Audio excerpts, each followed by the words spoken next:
the rabbit snare was empty again. Kenji crouched in the frozen underbrush at the edge of the cedar grove and studied the indentations in the snow where the wire had been disturbed, sprung but empty, the animal quick enough to have escaped. He reset the snare with the patience of a man who has learned not to attach hope to small things, pressing the trigger into the frozen earth until he felt it catch, then rising and turning back toward the ridge path. The mountains did not apologize for what they withheld. He had stopped expecting them to. He had been living in the abandoned post station for 11 days. The structure had once served travelers on the northern road, but the road had been rerouted 2 seasons past when a landslide closed the upper switchbacks, and now the station sat empty and half buried in drifted snow. Its hearth intact, but its roof beginning to surrender in the eastern corner, where the cedar beams had warped from years of accumulated ice. He had repaired what he could repair. He had left the rest alone. His name, in the valley towns below, was simply the man on the ridge. He had a given name, but rarely used it, and the few people who had needed to address him directly in recent years had done so by gesture or necessity rather than by the particular arrangement of sounds that once belonged to him. This was not loneliness. Loneliness required a memory of company that one missed. What he had was something quieter, a settled absence, like a room that has always been empty and has never known the warmth of a fire. He was 31 years old. He had served a clan in the eastern province until his lord died in circumstances that were officially called illness and privately understood to be otherwise.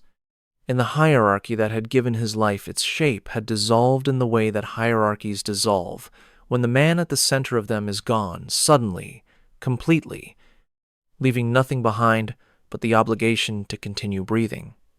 He had walked north. That had been 3 years ago. The ridge path back to the station was steep and glazed with ice beneath new snow, and he walked it with the care of someone who has learned that a broken ankle in the mountains is not an inconvenience, but a sentence. The pines on either side stood under their white loads with a stillness that felt, on certain mornings, like something close to dignity. He noticed it in the way he noticed most things without attachment, simply registering that it was so. It was a sound that stopped him first. Not a human sound, the specific quality of compressed breath a person makes when trying not to make any sound at all. He stopped on the path and stood without moving and let his eyes move rather than his body, scanning the slope below the tree line where the snow lay undisturbed, except for a single dark shape at the base of a cedar, too large and too irregular to be anything fallen from the tree. He waited. The shape did not move. He descended the slope carefully, and when he was close enough to see clearly, he stopped again. A young woman, sitting with her back against the cedar's trunk, her knees drawn up and her arms wrapped around them, wearing a traveling coat of dark indigo wool that had been soaked through at the hem and was now stiffening with ice. Her hair had come loose and hung forward, obscuring her face. She was breathing. He could see the slight movement in her shoulders, but the breathing was shallow and too fast, the kind that belongs to a body working very hard to maintain itself. Across her lap she had positioned a length of cedar branch, gripped in both hands, as though she had intended to use it as a weapon before she had become too cold to lift it. She had not heard him coming, but she heard him stop, and when she lifted her head, the look on her face was not relief, but the particular calculation of someone deciding very quickly whether the thing in front of them is the threat they have been running from, or a different threat. Entirely. He said nothing. He stood at a distance of perhaps 4 body lengths and studied her not unkindly, but without sentiment. She was young, perhaps 20 or 22. Her face was flushed in the way that meant fever rather than cold, though the cold was working on her too, visible in the bluish cast at her lips. He looked at the slope behind her where her tracks came down through the snow unsteady, weaving, the footprints of someone who had been compensating for something and had been doing so for some time. He asked how long she had been there. It was not a question in the way he said it. She heard that. Since before dawn, she told him. Her voice was careful, the way voices are when a person is marshaling resources they are running low on. She had sat down to rest and couldn't get up again. He looked at the sky. 2 hours past full light at minimum, which meant she had been sitting against the tree in the dark and cold for at least 3 hours. That she was still conscious and speaking in complete sentences was information. He asked if she could walk. She said if there was somewhere to walk to. He turned and started back up the slope toward the path without explaining where that somewhere was. After a moment, she followed. The station's hearth was cold when they reached it, and he built the fire with the efficiency of someone who has made these motions so many times they require no thought bark shavings. Cedar kindling, arranged in the geometry that caught best in this hearth, with its damaged draw, then a match from the case he kept inside his coat. The woman stood in the doorway, and he did not tell her to come in and did not tell her to stay out. She came in. She lowered herself to the floor in a way that was controlled but also final, the way a body moves when it has been making deals with itself and has run out of terms to negotiate. He put water on to heat and set a portion of dried fish near the fire without offering it to her directly. She looked at it and said she was not going to eat his food. He told her it was there if she wanted it, and sat across the fire to set about mending the split in his second pair of sandals, pressing split bamboo into the broken section with cord stripped from the station's ruined screen. Frame. The work required attention but not thought, and he gave it the former while letting his mind rest in the way it rested best doing something useful with his hands. She lasted perhaps 20 minutes before the smell of the heating water got the better of her. He poured it into the ceramic cup he kept for this purpose, chipped at the rim, too small, serviceable, and set it within her reach, and she wrapped both hands around it and closed her eyes. The relief that moved through her face was not the relief of rescue. It was the relief of a body receiving something it had been without too long. After the second cup, she told him there were people behind her. He said he knew. She asked if he had seen their tracks, and he told her he had seen hers, how she was walking, the angle of her feet when she was trying to move faster on the ice. Someone had frightened her badly enough that she had pushed too hard and the cold had caught her. The fire made it sound wet, cedar popping, the irregular rhythm of green wood that has not fully seasoned. Outside, the wind was beginning to work across the ridge. She was a medicine woman, she said. She had traveled between the valley villages for 3 years. A child had died in the last village, a merchant's son, 6 years old, already ill when she arrived with a fever in his chest, the kind that doesn't turn. She had told the father. She had given the boy something to ease the pain, to let him sleep. The boy died before morning. The father decided that what she had given him killed him, and he had sent men after her before she reached the pass. 3 when she left the village. There may be more by now. Kenji set down the sandal. He looked at the fire. What she did not know, could not have known, was that Kenji had heard them on the mountain 2 hours before he found her. Men moving without care through the upper cedars, talking in the low, urgent voices of men with a commission and a deadline. And he had marked their direction and said nothing to himself about it, because there had been nothing to say, no decision to make, since he had not yet known what they were following. Now he knew. He picked up the sandal again and finished the mending in silence.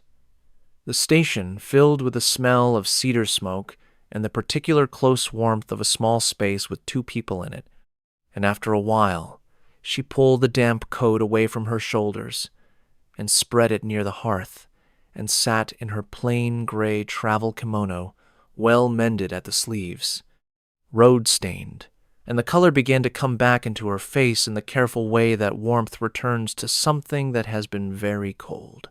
Her name was Hana. She offered this without being asked, in the way people offer small pieces of themselves when they are trying to determine whether the space they are in is safe. He gave her his name in return. She received it with a slight nod and asked nothing about him, which he registered without surprise and with something that was not quite respect, but was adjacent to it. She had stopped shivering by midday, but the wet sound in her breathing had not improved. And when she thought he was not watching, she pressed one hand flat against her own ribs on the left side, the unconscious gesture of someone testing for pain. He had seen it before, on men after hard marches in cold weather. He said nothing about it. There was nothing useful to say. He made the midday meal from what he had: dried fish, cold rice, a handful of dried wild greens, and divided it without ceremony.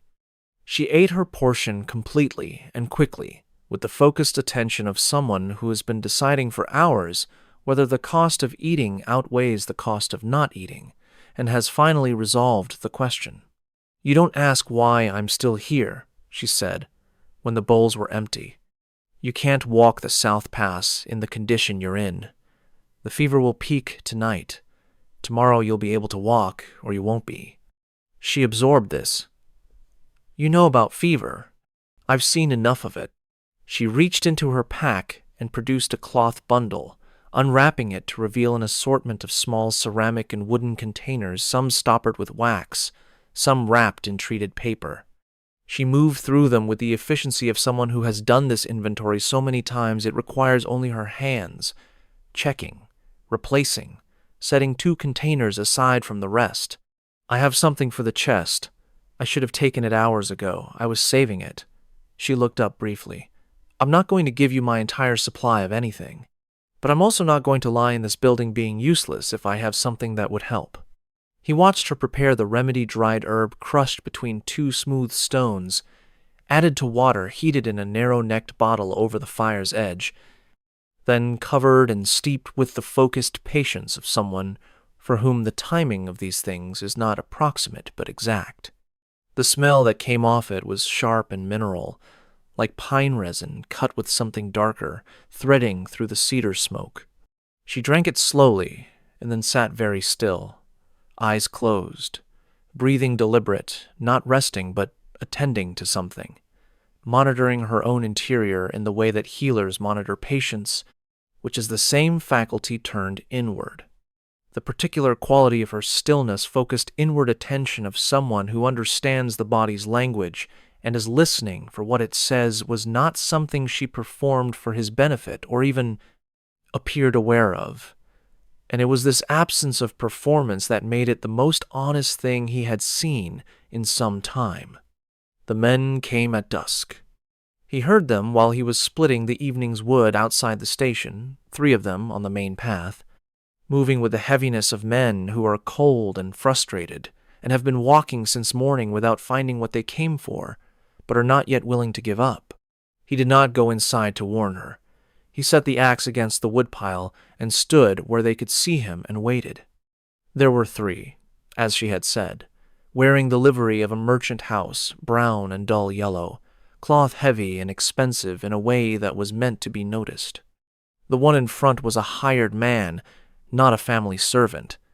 Kenji could see it in the way he held himself, the particular quality of competence for pay that is different from loyalty. Behind him, 2 younger men, whose faces carried the misery of people who did not choose to be on a mountain in winter. The hired man looked at Kenji. He looked at the station. He looked at Kenji's hands, which were empty, and at the axe leaning against the woodpile, and at the smoke coming from the chimney hole, and he did the calculation. He said they were looking for a woman traveling alone, carrying medicine supplies.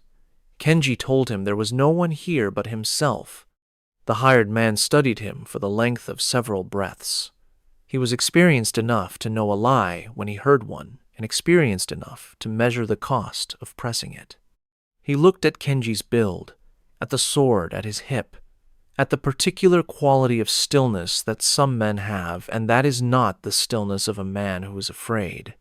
He said the woman had poisoned a child, that she was wanted for questioning. Kenji said that was a matter for the magistrate's office, not for hired men on a private commission. The hired man said the merchant Goto was a man of significant standing in the valley. Kenji said that was possible.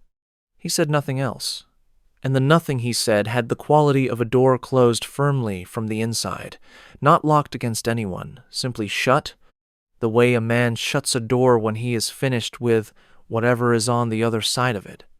He waited, with the patience of someone who has nothing to prove and nowhere to be, until the hired man turned and said something low to the two younger men, and they started back down the path the way they had come, and their sounds faded into the cedars, and the mountain swallowed them. When he came inside with the wood stacked in his arms, she was sitting where he had left her, her hands wrapped around one of the small containers from her kit. She had heard everything. She said they would come back. He stacked the wood and told her not tonight. The hired man was smart enough to know the mountain after dark, and he would wait for morning and return with more. She said she needed to be gone by morning. He said yes. She set the container down and looked at the fire.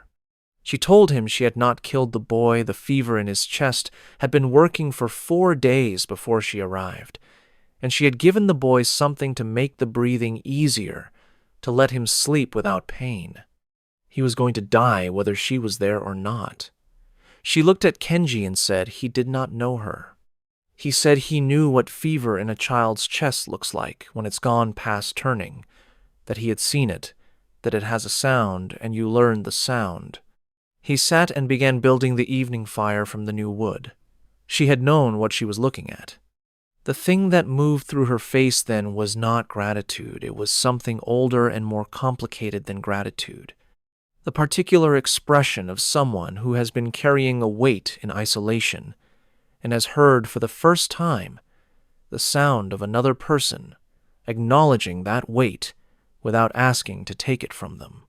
She helped him make the evening meal without discussion, moving around the small space with the natural efficiency of someone accustomed to working in confined conditions, finding the water vessel without being told where it was kept, feeding the fire, moving with the economy of motion that develops in people who have spent years working alone in small spaces. The fever peaked in the night, as he had known it would.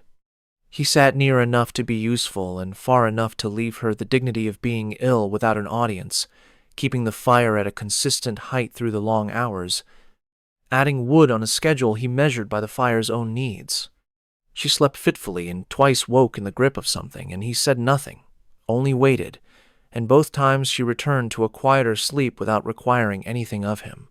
Toward the end of the night, the quality of her breathing changed, a deepening, a settling, the shift from effort to something closer to rest. The fever was breaking. He put more wood on the fire and went outside to check the sky. The stars were visible through a break in the cloud cover over the western peaks. The morning would be clear, a hard, crystalline cold that hurt the lungs, but also meant visibility and dry footing on the ice. Both of them would need to move. She was sitting up when he came back inside, her back against the wall, her eyes clear in a way they had not been since he found her under the cedar. The flush was gone. She looked drained and precise, the way things look when they have been stripped to their essentials. He said the fever had broken. She said yes, that the chest was better. Whatever he had kept the fire at last night had helped. He did not tell her he had been awake. He poured water and handed it to her. She told him she needed to reach the town on the south road, where a physician knew her work.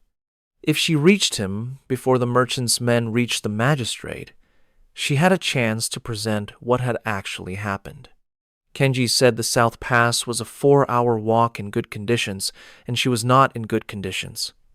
She told him 5 hours, then 6. She met his eyes with a directness that was not challenging, but was not apologetic either. She had walked worse. He studied her. He believed her. She began packing her kit with the same focused efficiency he had watched her use the day before. Each container checked, each bundle retied, the cloth wrapping secured in the way that keeps contents from shifting during a long walk on uneven ground. Every motion carrying the muscle memory of someone who has learned the hard way what happens when it is done carelessly. He made a breakfast of the last of the rice and the remaining dried greens, and they ate in the specific silence of people who have spent a difficult night in close proximity and have not yet decided what to make of each other in the morning. He went out to read the path conditions. The footing on the south-facing slope was manageable. Not good, but manageable for someone who knew how to walk it. The sky was pale gold and clear, the mountains drawing hard edges against it. He stood for a moment in the cold and the particular light of a winter morning, which was not warmth, but was not nothing either. When he came back, she was standing in the doorway with her pack secured and her coat brushed as clean as it could be gotten, and she had restored her hair to order. And she looked like what she was, a young woman with capable hands and a clear head who had been through something difficult and had come through it largely under her own power. He picked up his own pack, which he had not unpacked, because he did not unpack in places he was not certain he intended to stay. She looked at this. She looked at him. "You're not coming with me," she said. It was not a question. "The south road passes through the valley edge," he said. "Two people traveling together are more visible than one." This was true. It was not the whole truth. The whole truth included something he had less practice naming: the specific gravity of allowing someone to walk into uncertainty without accompaniment, and the cost of that, and the fact that he was about to pay it without explaining it. "Then I'll go alone," she said, in the tone of someone for whom this is not a hardship, but a condition they have made their peace with. "Wait." He went back into the station and took the remaining dried fish, most of what he had, and folded a portion into a cloth and brought it to her. She looked at it. She looked at him. She took it without speaking and put it in her coat pocket. They walked together as far as the place where the ridge path split, northern route continuing toward the high passes, southern route beginning its long descent toward the valley. The morning had come up clear and cold, the light laying itself flat and hard across the snow and turning the cedar shadows blue. Their breath rose between them in two separate columns.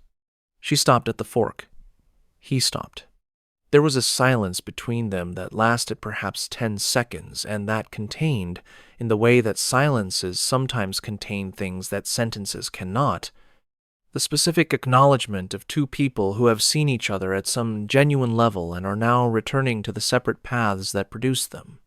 She said, thinking out loud rather than asking anything of him, that if the magistrate situation went badly, she might need to go further south to the coast, perhaps, where fishing villages needed healers and did not ask much about where you came from.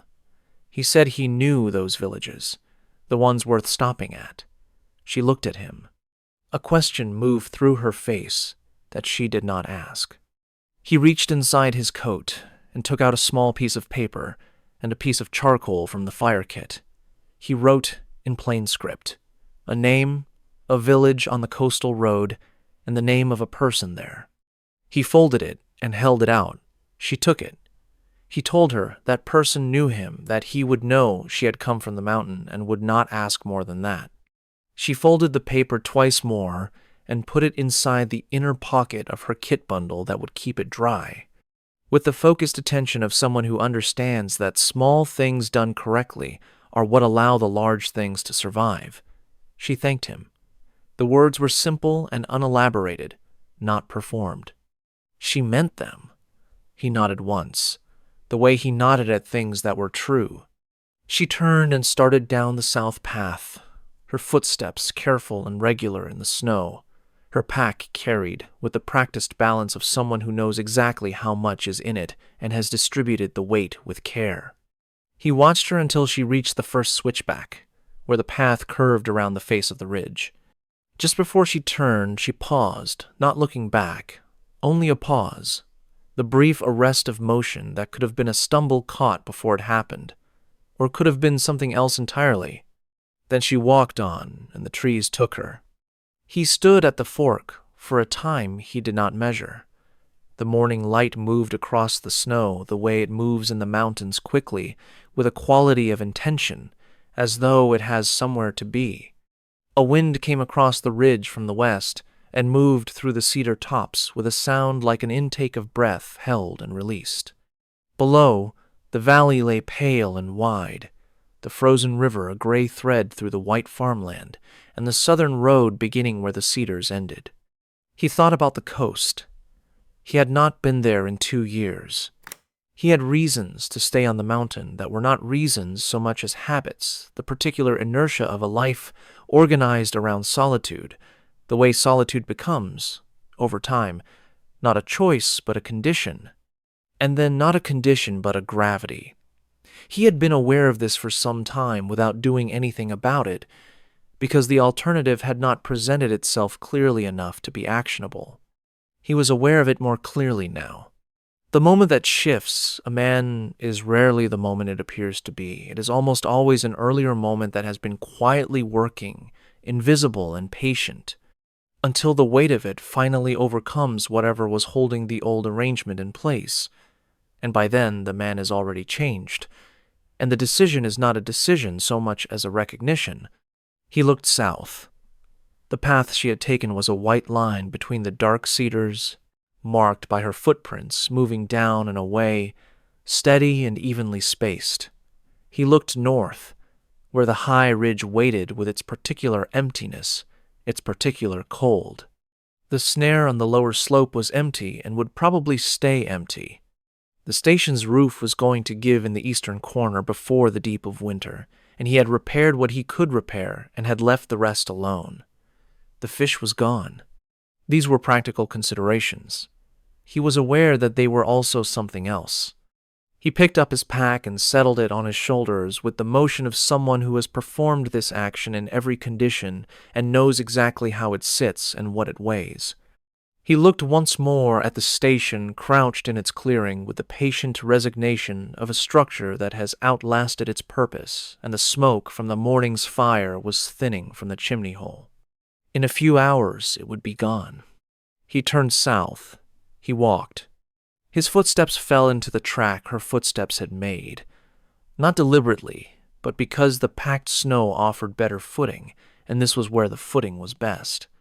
The cedars closed over the path as he descended, and the light filtered through them in the way that cedar light always filtered green, even in the cold months, soft at its edges, quieter than the light in the open.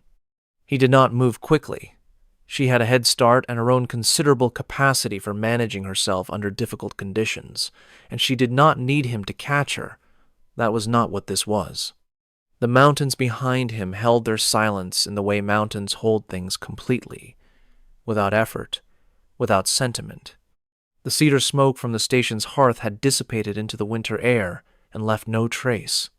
The snare sat untriggered in the frozen underbrush, and the snow around it was unmarked, and the post station crouched in its clearing with the cold moving through it, as the cold moves through all abandoned things.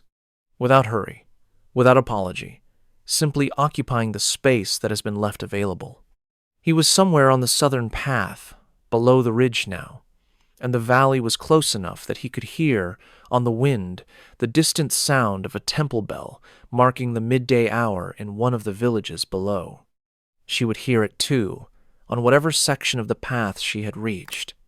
They would hear the same bell from different distances, and neither of them would say anything about this, and perhaps nothing about it needed to be said.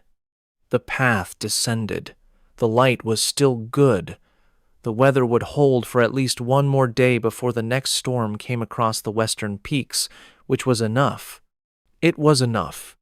If you were the woman on the south path, and you looked at the paper with the name on it, would you use it, or would you find another road entirely?